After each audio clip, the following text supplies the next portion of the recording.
Hello students, a very good morning to all of you. So today we are going to discuss about types of motion. This one is the last topic in this chapter.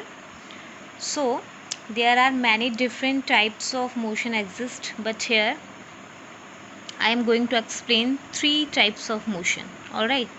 So the first one is rectilinear motion. Rectilinear motion, which is also termed as linear motion. So when an object move in straight line,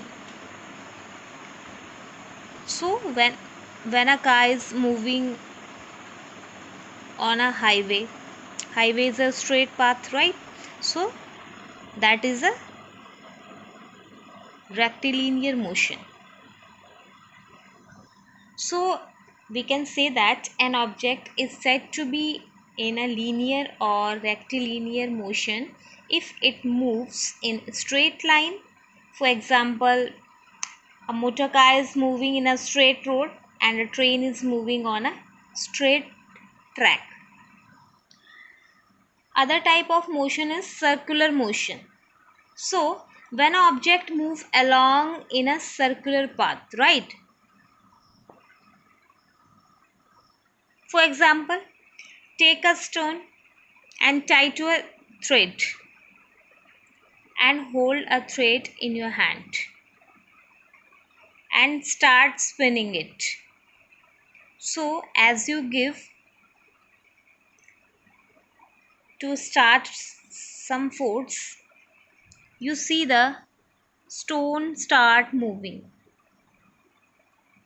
When you look at this, when you look at this movement of the thread, you see it is moving in a circular path, right?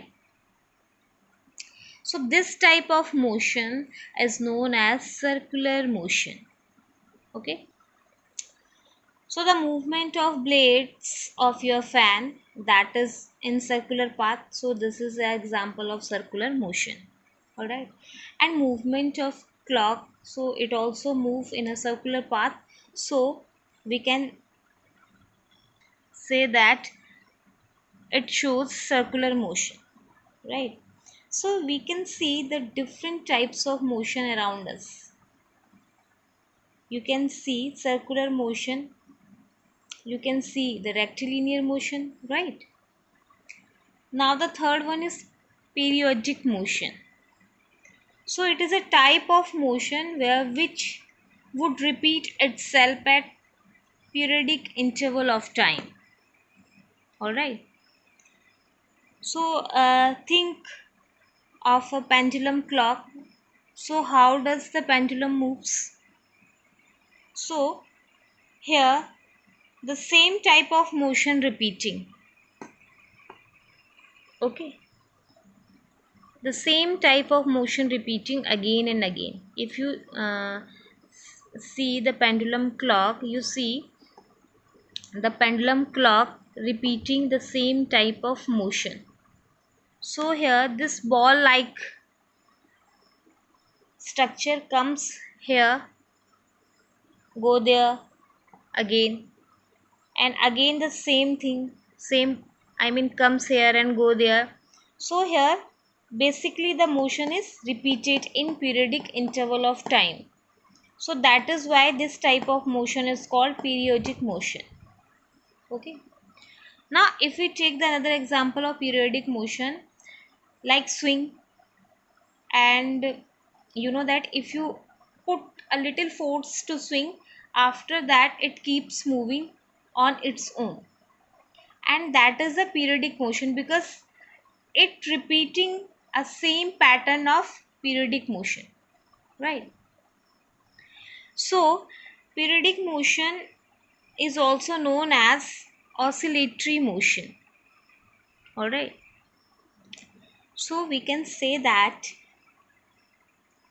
the motion where an object repeats its motion after a fixed time interval is called periodic motion. So the motion of earth around the sun is periodic, right? And the earth takes 365 days to complete one revolution.